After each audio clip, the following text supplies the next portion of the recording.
The Couple Next Door, written by Peg Lynch and starring Peg Lynch and Ethel Bunce.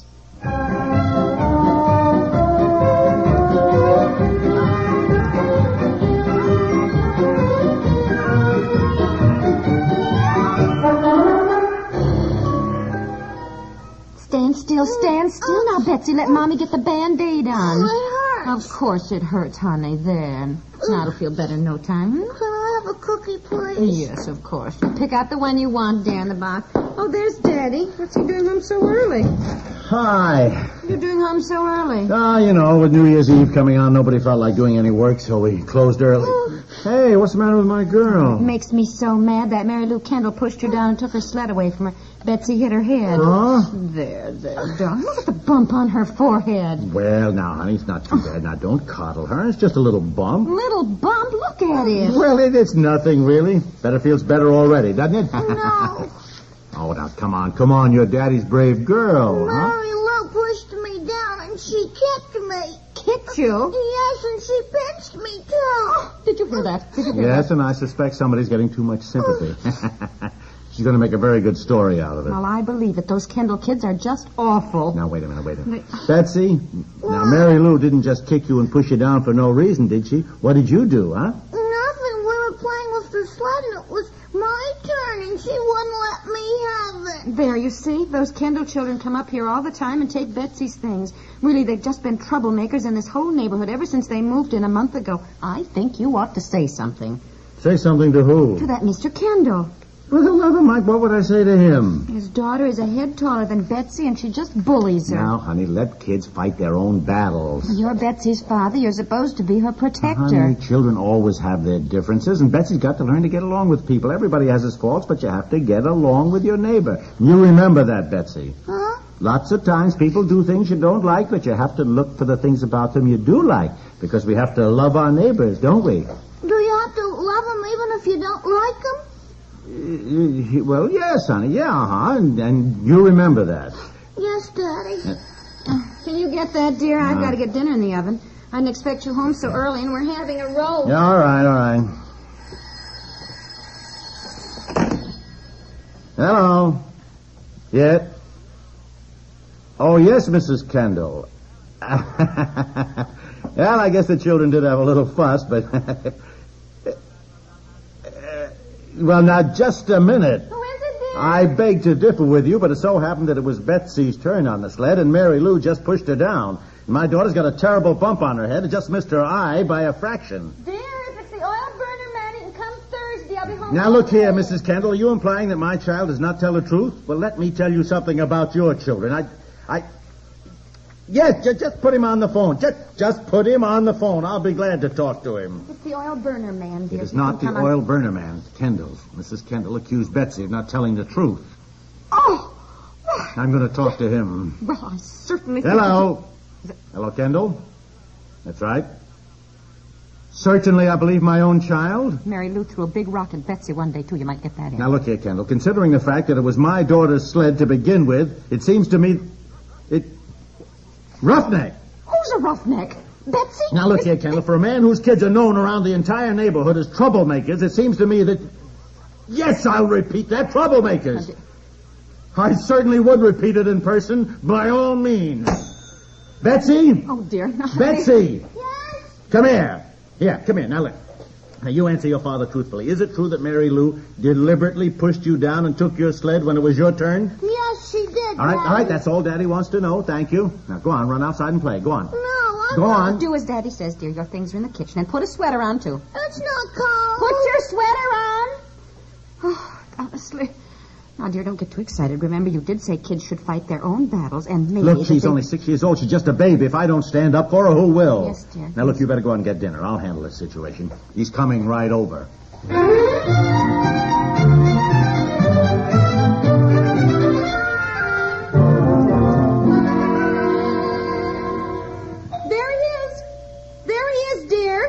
There he is, and she's with him. Okay. Now, don't lose your temper. No. You never can think of anything to say when you lose your temper. Listen, if he wants to start something, He's bigger than you are. He's at least 6'3". Listen, I don't care. He is? He looks it. Now, look, I've got no intention of fighting. I'm just going to be very calm and dignified. If they want to be unpleasant and nasty, let them. We don't have to stoop to any such thing. I'll get it, dear. Good evening, Kendall. Mrs. Kendall. Evening. Good evening. Hello. Hello? Evening. Won't you sit down? Oh, thank you. No, thank you. Fred? Yes. You were saying something on the phone about our children being neighborhood troublemakers, I believe. Well, Mr. Kendall, I think we ought to start at the beginning. I would be glad to start at the beginning. I would like to know why every time Mary Lou comes over here to play with your daughter, she comes home crying. Isn't that right, Fred? That's right, Elinor. Before we go any further, it should be made clear that it was Mary Lou who not only kicked Betsy, but pushed her down. My child never has any trouble playing with other children, Mrs. Kendall. My Mary Lou has always gotten along beautifully with all her little playmates. The point is, Mrs. Kendall, it was Betsy's sled. And it was Betsy's turn to have it. Well, I don't think that has anything to do with it. It has everything to do with it. You can't expect to have a discussion of a subject unless you get right down to the basic problem. You've got to have a logical premise. And if I may say so, you're a fine one to talk about logical premise. The way you've been shouting in the businessmen's club to widen the main street. I think the main street ought to be widened. Our traffic Well, what's it going to do to my business? I'm just getting started here with a new store. Fine thing to have the street torn up for 6 months. We're supposed to be discussing the children, I believe. The point is, Mrs. Kendall, it was her turn to have it, and it seems to me... It seems to me that since Betsy's been down to our house millions of times, and Mary Lou's always willing to share her things... Millions of times is, I believe, a slight exaggeration, Mrs. Kendall. Dear. Well, why say millions of times? Betsy's only 6 years old. She certainly hasn't been galloping down to the Kendalls 10,000 times a day. Well, she's certainly there a good deal of the time, and not once when she's left has she ever said, "Thank you, Mrs. Kendall. I had a lovely time." Well, maybe she didn't. Dear. Oh, well, I'm just joking, after all. I think perhaps we're making a mountain out of a molehill here. As I said to my wife, really, kids ought to fight their own battles, you know? I spend hours teaching my children to have nice manners. Then when they see Betsy acting the way she does... What do you mean, acting the way she does? An only child is inclined to be, well, shall we say a little spoiled? Spoiled? Spoiled? I dislike saying this, but after all, when your children are known in the whole neighborhood for being troublemakers... Now, just a minute. Everyone says so, Mr. Kendall, and I certainly think it starts trouble when your daughter refuses to let Betsy have her own sled when it was her turn to slide. We teach our children to share things. That's right. We believe in sharing things. Obviously you do. I believe you're still sharing my ladder you borrowed a month ago. Come on, Elinor. You'll have your ladder back in 10 minutes. Thank you. Just put it in the garage. Oh, dear. Wait I will see to it that Mary Lou does not come up here to play any more and take your daughter's things. We'll see to it that Betsy isn't down there millions of times. Come on, Elinor. I just feel terrible. Look, there are certain people that you just... Pete sakes, what's happened? Oh, Mrs. Kendall's lying in the snow. What? What happened? Why don't you shovel off your porch steps? They are shoveled. I got ashes on them. Oh, dear, Mrs. Kendall, are you all right? Just don't speak to me, please. Come along, Elinor. All right. Now get in the house. Dear, get in the house before you catch cold. You think she's hurt? Certainly she's not hurt. Look at her. She's prancing off down the sidewalk. She's just mad. I don't see why she's so mad. The whole neighborhood complains about the way the Kendall kids act. Their son broke the Johnson's garage window. He beat up the Davis twins. Like father, like son. They just take after their parents, I guess. Some people just ask for trouble. Makes you wonder, though. Is our child spoiled? I suppose a little. What kid isn't? But she's certainly not a roughneck. No. Seems to me she's got pretty good manners for a 6-year-old. I hope so. But you never know how they act when you're not with them. I think it's terrible she's never thanked Mrs. Kendall for being there. Oh, look, that's what Mrs. Kendall said. Does her child say it to you every time she's been up here? Well, no, not every time, but she has said it. I'll admit that. How do you like what I said when he said he believed in sharing things, and I said, obviously you do. You're still sharing my ladder. Obviously you do. Yeah, I said. I heard you. I heard it. You know, I suddenly remembered it, and that he still had it. Dear, the whole thing was so unpleasant. Look, we can live without the Kendalls. Now forget it, and get me some dinner, will you, sweetheart? Is this tonight's paper? I think so. What is she into? Betsy, what are you into out there? Come here, dear. Well, I wanted to get 2 cookies for us. Well, you can't have cookies right now. It's too close to dinner time. For us? Who's us? Mary Lou. Mary Lou. Are you playing with Mary Lou? Uh-huh. I thought you didn't like her anymore. Yes, I like Mary Lou. She's my best friend. Thought you two had a fight. No. Oh, I guess so. I forgot. That was a long time ago, Daddy. It isn't even an hour. Well, never mind. You can play outside until dinner time. Run along, dear. Bye. Sally, how do you like that? They're friends again, and now we're not even speaking to the parents. Well, that's children. Maybe we ought to take a lesson from them, huh? Yeah. Honey, why don't you call the Kendalls up and apologize? Apologize? I mean, tell them what's happened, and we'll make a little joke of it. Look at the funny side of it. Yeah. Still, I don't really like that guy very much. No. Well, look, we're living in the same neighborhood. And it's awfully hard on you not to be on speaking terms with somebody. You've got to remember all the time you're mad at them so you don't forget and say hello, Yeah. All right, I'll give Kendall a call. And you don't need to bother calling. There he comes, lugging your ladder. Put on a coat, dear. No, I'm okay. I'm not cold. All right. That is Betsy. He's headed to the garage. Kendall, Fred. Fred, listen, I figure we ought to start the new year right, What I mean is, our kids seem to have made up. Seems kind of silly for us to go on with something that... We've just called the doctor. What? Mary Lou, what are you doing here? Now come on home. My wife seems to have injured her ankle on your icy front steps. Oh, I'm sorry. I just hope you carry liability insurance. Good day. And you come on home, Mary Lou. Come on. Your mother's just had an accident. What's the matter, Daddy?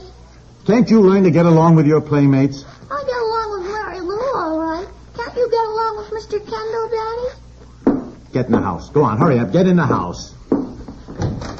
And how did it go, dear? Wash your hands, Betsy. Dinner's ready. What's the matter? Seems Mrs. Kendall hurt her ankle on our steps. We may be sued. Sued? Oh, why, nobody does that sort of thing in this neighborhood. Listen, this Kendall guy would do anything. You can see he's just a loud-mouthed, cheap... I can't stand either one of them. They're everything honey. He's your neighbor, Daddy. You said we should love our neighbors, didn't you? Betsy, go wash your hands, dear. You said even if they did things you didn't like that... Betsy, don't bother Daddy right now. Go on. Didn't you say that, Daddy? Yes. Well, then you should love Mr. Kendall. All right. I love Mr. Kendall. Mrs. Kendall. Yes, fine. All right, I love Mrs. Kendall, too. There, you see, Daddy loves her. Now, go on. Wash your hands, Betsy. Go on. Boy, now all we need is to have her go running around the neighborhood saying that her daddy loves Mrs. Kendall. Look, after this, when she has a fight, don't get involved. As I said to begin with, let kids fight their own battles.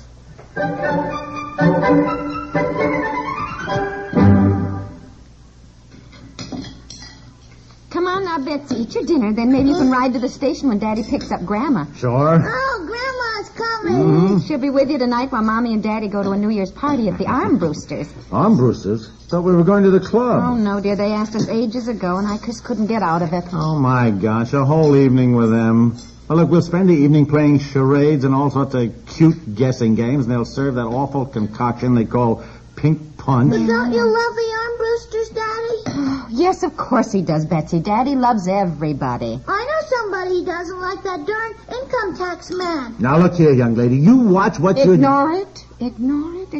That's what the book says. This is the difficult age. Which one isn't?